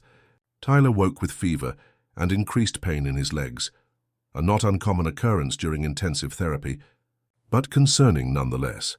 Dr. Chen ordered additional tests and recommended postponing their planned return to Connecticut until Tyler's condition stabilized. "It's likely just inflammation from the increased activity," she reassured Mason. "But with his history, I'd prefer we rule out any complications." The delay meant adjusting their counter-strategy timeline. Mason contacted Daniel and Olivia immediately, and they agreed to proceed with the legal and corporate aspects while delaying the personal statement and footage release until Mason and Tyler could return home. What none of them anticipated was Victoria's ability to adapt. Whether through her own sources or simply keen intuition, she sensed the shifting dynamics and accelerated her plans. By Saturday afternoon, her exclusive interview with a sympathetic journalist had already been published online, portraying her as the devoted stepmother forced to flee an emotionally volatile household where her attempts to properly care for her disabled stepson were met with irrational anger from a controlling tech mogul. The article was cunningly crafted, mixing just enough truth with the lies to create a plausible narrative. It referenced Mason's extended absence from Parker Tech, his sudden decision to reclaim their former family home, and included quotes from unnamed household staff describing his allegedly erratic behavior. Most cunningly, it portrayed Victoria as having genuine concern for Tyler's welfare, suggesting that Mason's smothering attention was hindering the boy's development of independence. Mason received the news while sitting beside Tyler's hospital bed, watching his son sleep fitfully after a round of tests and medications. The contrast between the peaceful, vulnerable child before him and Victoria's poisonous characterization created a surge of anger that he carefully contained, unwilling to disturb Tyler's rest. He stepped into the hallway to call Olivia. "Move forward with everything immediately," he instructed quietly. "Release the real footage to counter her narrative before it gains more traction." "Are you certain?" Olivia asked. "This accelerated timeline means we won't be able to blur Tyler's face in all instances. There simply isn't time for that level of editing." Mason hesitated, remembering his promise to protect Tyler's privacy. But the alternative, allowing Victoria's lies to stand unchallenged for even a few more days, seemed worse. Do what you can to protect his identity, but the truth needs to come out now. And Liv, make sure the board sees everything before it goes public. I want Montgomery to know exactly what kind of person he's been conspiring with. The release of the authentic security footage created an immediate media firestorm. The stark contrast between Victoria's polished public persona and the cold cruelty captured on video was shocking even to those who had suspected her sincerity. Particularly damning was footage of her deliberately moving Tyler's wheelchair beyond his reach, as punishment for interrupting one of her phone calls, leaving him stranded on the floor for over an hour while she continued her conversation in another room. Public sentiment shifted dramatically as the evidence mounted. Victoria's carefully constructed image crumbled under the weight of undeniable visual proof, while Parker Tech stock recovered from its temporary downturn, as investors recognized the coordinated attack for what it was. Maxwell Richards issued an immediate denial of any involvement, claiming that his meetings with Victoria had been merely social and that any business discussions with Montgomery were routine industry networking. But the emails obtained from Robert told a different story, one that federal investigators found sufficiently compelling to open a formal investigation into potential securities fraud and corporate espionage. In Boston, Mason monitored these developments while maintaining his focus on Tyler, whose fever had finally broken after a tense 24 hours. As the boy gradually regained his energy, Mason carefully explained the current situation. "A lot of people are talking about our family right now," he said gently. "The videos of Victoria were released, and many people are upset about how she treated you." Tyler absorbed this information with surprising equanimity. "Are they mad at you too, for not knowing what was happening?" The question cut straight to Mason's deepest guilt. "Some might be," he acknowledged, "and they wouldn't be wrong. I should have protected you better." Tyler considered this, then reached for Mason's hand with solemn intent. "But you're protecting me now, and you didn't know because I didn't tell you. Victoria said you wouldn't believe me, and I was scared." "I will always believe you, Tyler," Mason promised, squeezing his son's hand gently. "From now on, no matter what anyone says." Their conversation was interrupted by a nurse bringing Tyler's lunch and news that Dr. Chen had cleared him for discharge the following morning. The prospect of returning home lightened the atmosphere considerably, with Tyler eagerly listing all the things he wanted to do in their renovated house and restored garden. As Tyler ate, Mason stepped into the hallway to check his messages and found one from an unexpected source. Eliza Howard, host of Greenwich Confidential, requesting an exclusive interview with both Mason and Tyler to set the record straight. Mason's initial instinct was to refuse outright. Tyler had been exposed enough already. But he remembered his son's earlier words about wanting to help tell their story, about combating the assumption that a child's account would be automatically discounted against an adult's denial. When he carefully broached the subject with Tyler, explaining who Eliza was and what an interview would entail, the boy's response was immediate and certain. "I want to do it," he said firmly. "Not because I want people to feel sorry for me, but because Victoria shouldn't get to tell lies about us anymore." Recognizing the healing potential in reclaiming their narrative, Mason agreed to the interview with specific conditions. It would take place in their home once they returned from Boston. Tyler could end the conversation at any point if he became uncomfortable, and Mason would review all questions in advance. As they prepared for discharge the next morning, Tyler practicing with his new forearm crutches under Dr. Chen's supervision, Mason felt a complex mixture of emotions. The public exposure of their private trauma was painful, yet somehow cathartic, stripping away the layers of deception that Victoria had wrapped around their family. Whatever came next, the interview, the ongoing legal proceedings against Victoria and her co-conspirators, the restructuring of Parker Tech, they would face it together, with the honesty and communication that had been absent for too long. What neither of them realized was that Victoria had one final card to play, a desperate gambit born of humiliation and rage that would bring their conflict to its ultimate climax. As Mason helped Tyler pack his belongings, Victoria was already en route to Connecticut, determined to confront them upon their return, with revelations she believed would shatter the newfound peace between father and son forever. The journey back to Greenwich felt symbolic, a return not just to a physical place, but to the foundations that had once anchored the Parker family. Mason drove with Tyler beside him, in the specially equipped SUV, the coastal highway unfurling before them like a path into their reclaimed future. After weeks in Boston's medical environment, the simple pleasure of travel filled Tyler with visible excitement. His face pressed against the window as he catalogued familiar landmarks along the route. "Look, Dad, the lighthouse where Mom and I used to count seagulls," Tyler pointed enthusiastically as they passed a white stone structure perched on rocky cliffs. "She said if we counted 100, we'd have good luck for a week."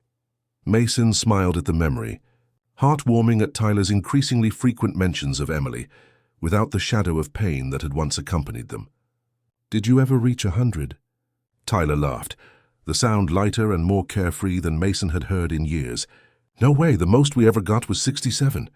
Mom said that was enough for 4 days of good luck, and we should save some luck for other people anyway." These organic connections to Emily, shared without Victoria's toxic restrictions, felt like recovery of something precious that had been deliberately buried. Throughout the trip, Tyler continued this pattern, weaving memories of his mother into observations about the passing scenery, each recollection strengthening the bridge between their past and present. As they approached the outskirts of Greenwich, Mason's phone buzzed with a message from Margaret. "House ready, garden planted, but there's something you should know before you arrive." Before he could call for clarification, Tyler's excitement at seeing their old neighborhood demanded his attention. The modest colonial house looked both familiar and transformed as they pulled into the driveway.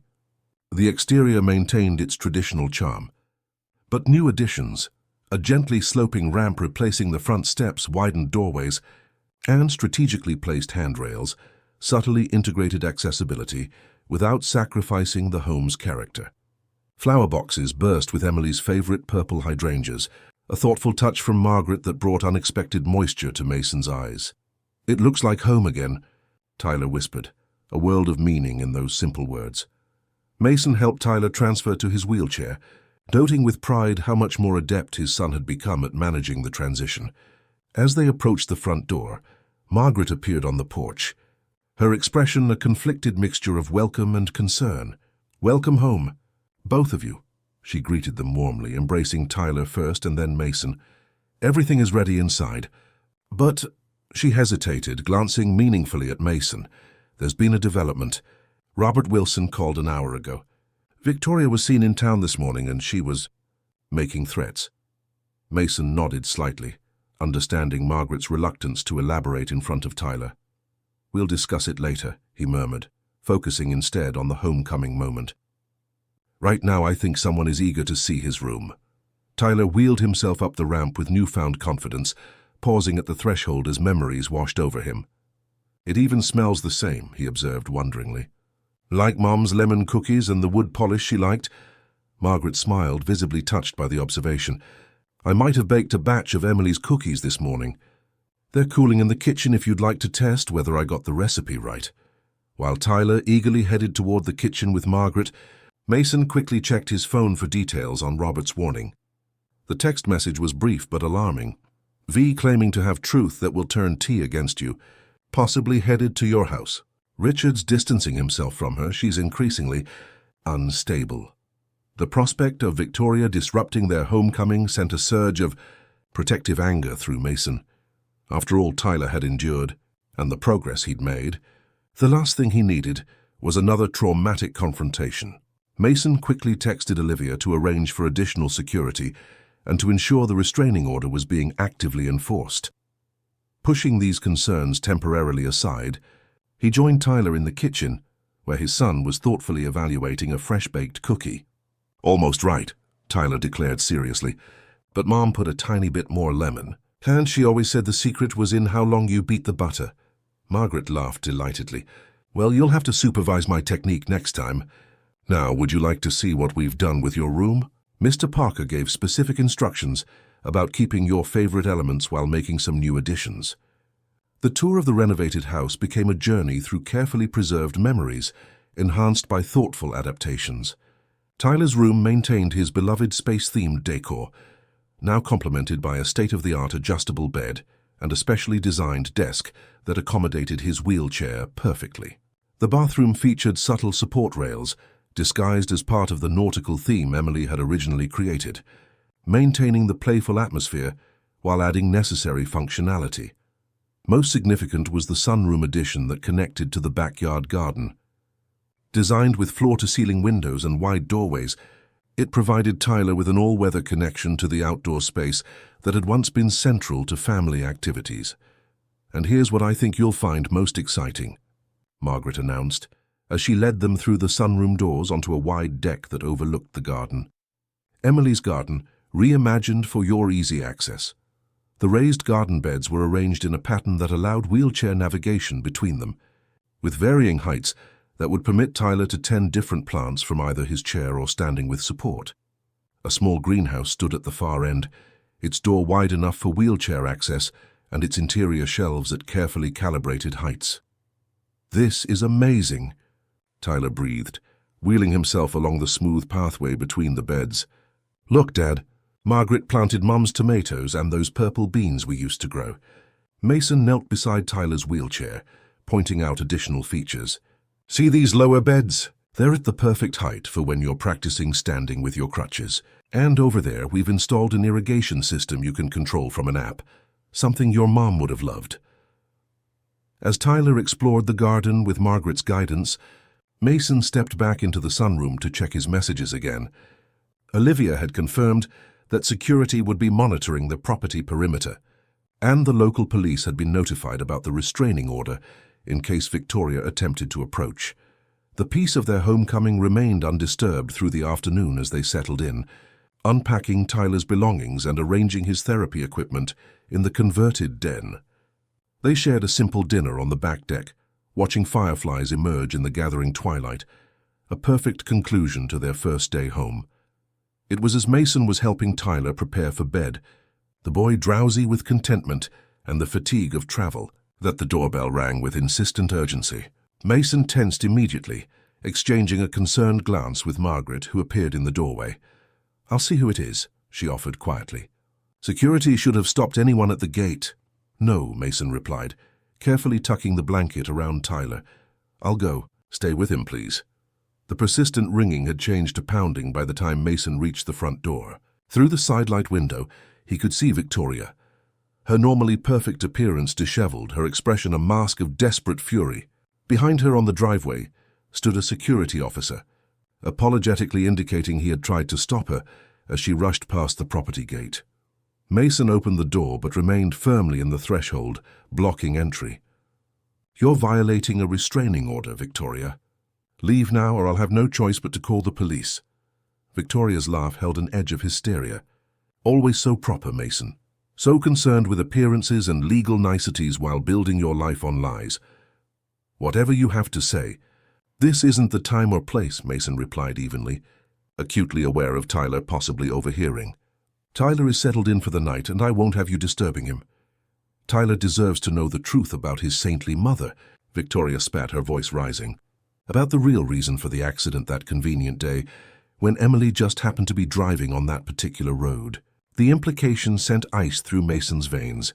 "What are you talking about?" Victoria's smile turned vicious. "Did you ever wonder why Emily was on that country road, so far from the usual route home from Tyler's school? I found her emails. Mason, the ones she was exchanging with her colleague James Peterson, planning their little rendezvous at that charming bed and breakfast by the lake." The accusation hung in the air between them, Victoria's eyes gleaming with triumph as she delivered what she clearly believed would be a devastating blow. "Your perfect Emily was having an affair. She was on that road because she was meeting her lover.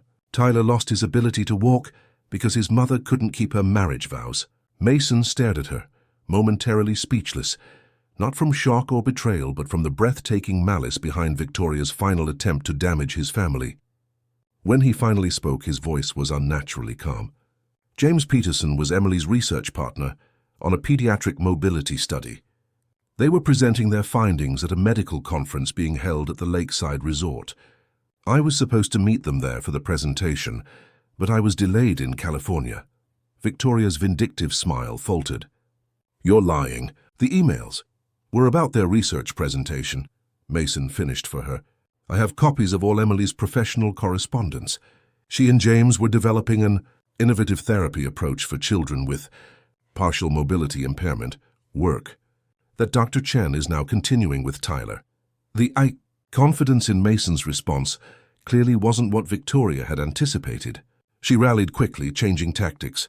It doesn't matter. Your perfect family image is already shattered. Everyone knows you failed to protect your son from me. Your company is under investigation.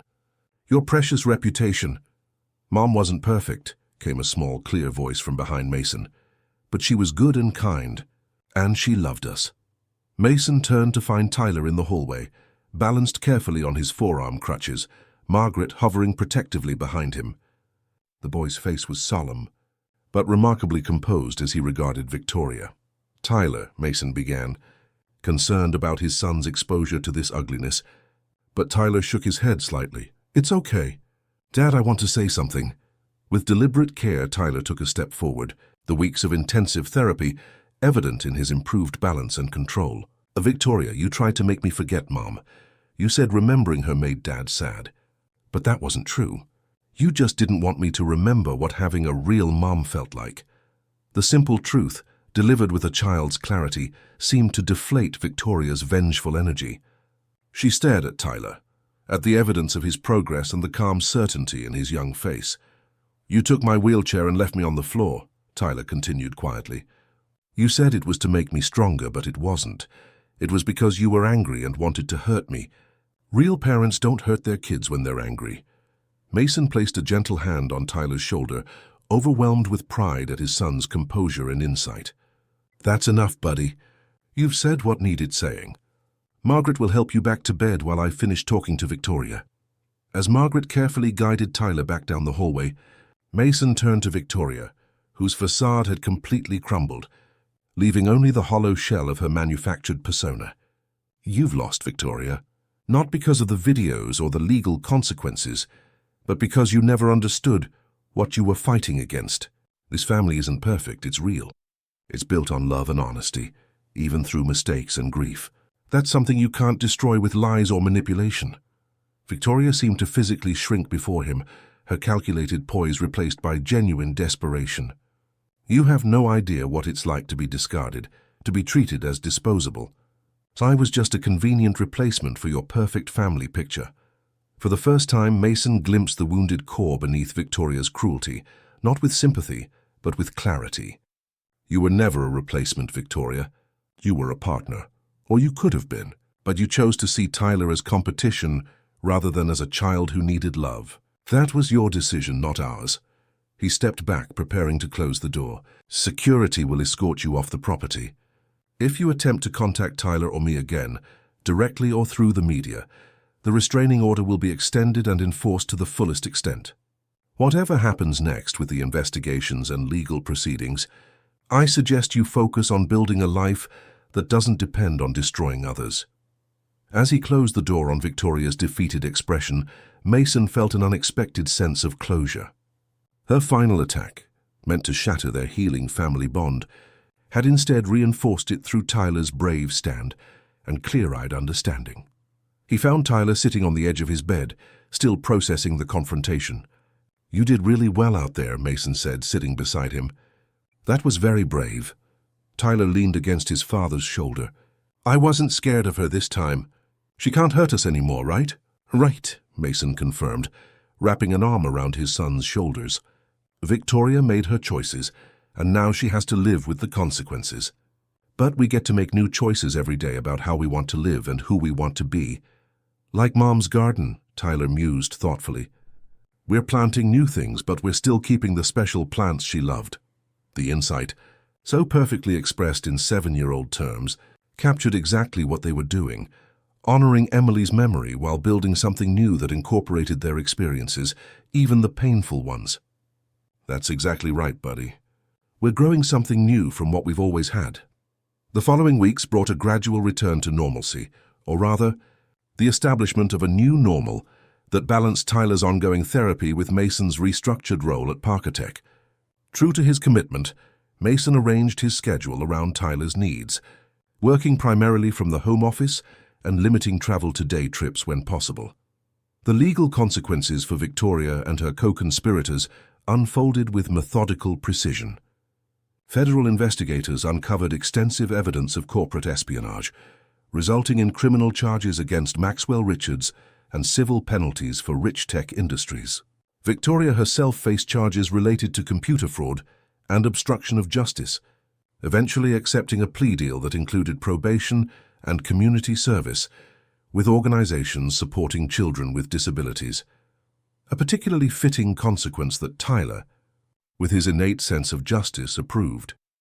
Wesley Montgomery resigned from Parkotech's board following the revelation of his involvement, though he maintained that he had been unaware of the full extent of Victoria and Richard's plans. The board underwent significant restructuring, with Daniel permanently assuming many of Mason's former operational responsibilities, while Mason focused on strategic vision and innovation, a division of labor that ultimately strengthened the company. The interview with Eliza Howard took place as planned, conducted in the Parker family garden on a perfect autumn afternoon.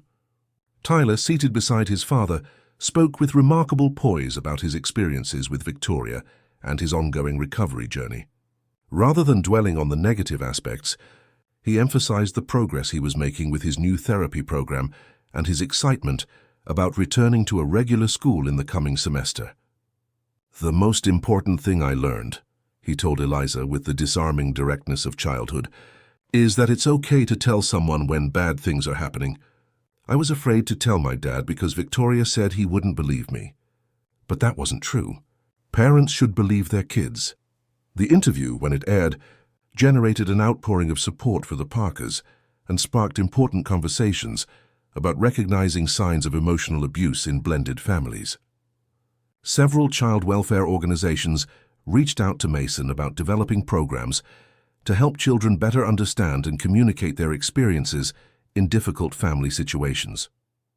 6 months after their return from Boston, Tyler achieved a milestone that once seemed impossible, walking the length of the garden path, using only his forearm crutches, without assistance.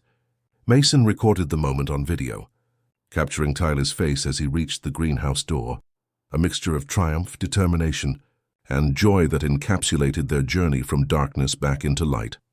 That evening, as they sat on the deck watching the sunset, Tyler asked a question that had clearly been on his mind. "Dad, do you think Mom can see how I'm doing now?"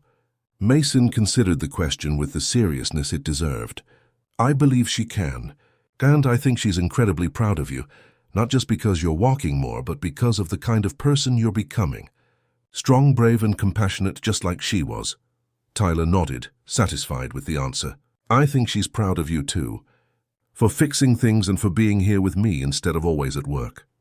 The simple observation held profound truth. Through all the challenges they had faced, Emily's loss, Victoria's betrayal, the corporate machinations, and Tyler's physical struggles, they had ultimately found their way back to what mattered most, the unbreakable bond between parent and child, strengthened rather than diminished by adversity. As stars began appearing in the darkening sky, Tyler pointed upward with the same excitement he had shown as a toddler. "Look, Dad, the first star. Mom always said that's where wishes come from." "Do you have a wish?" Mason asked, following his son's gaze to the evening's first brilliant point of light. Tyler smiled, the peaceful confidence in his expression reflecting how far they had come from the frightened, withdrawn child Victoria had cultivated. "I don't need to wish anymore. We already have everything important." In that moment of perfect understanding, Mason recognized the profound truth in his son's words. Through all the wealth, success, and status he had pursued, the most valuable treasure had been beside him all along, not in the perfect family image Victoria had tried to manufacture, but in the real, imperfect, loving connection he shared with his son. As they counted stars together, continuing Emily's tradition in their reclaimed home, Mason silently thanked whatever twist of fate had brought him home early on that pivotal day to witness Victoria's true nature. That moment of painful clarity had set them on the path to healing and authentic connection that no amount of success or status could have provided. The garden Emily had loved now flourished under their combined care, with Tyler's section showing the same meticulous attention to detail that had characterized his mother's approach. New plants grew alongside preserved favorites, creating a living metaphor for the family they had become, honoring the past while embracing a future shaped by both joy and sorrow, strength forged through adversity and love that continued to grow in the most challenging soil. Together, father and son had learned that true family wasn't defined by perfect appearances or society's expectations, but by the choice to stand together through life's darkest moments, supporting each other with unwavering commitment and boundless love. And in that essential truth, they had found not just recovery but genuine transformation, emerging stronger, wiser, and more deeply connected than they had ever been before.